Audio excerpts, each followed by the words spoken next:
შოთა კედელაშვილი, ქართული ლეგიონის მეთაურის მოადგილე. ჩამოვედი გუშინ.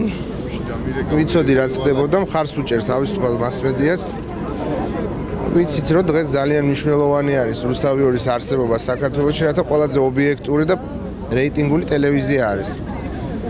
ჩვენ ქართული ლეგიონის სახელით სრული შემადგენლობით მხარს უჭერთ რუსთავი 2-ს. რაც შეეხება მოვლენების განვითარებას, ვფიქრობ რომ თუ უარყოფითი შედეგი იქნება რუსთავი 2-ისთვის,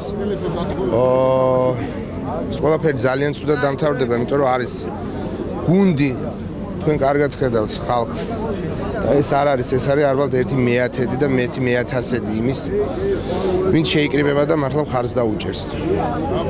ვფიქრობ რომ ჩვენი მთავრობა უკვე რაღაც ისეთ ჩიხშია, საიდანაც გამოსვლა ძალიან რთული იქნება.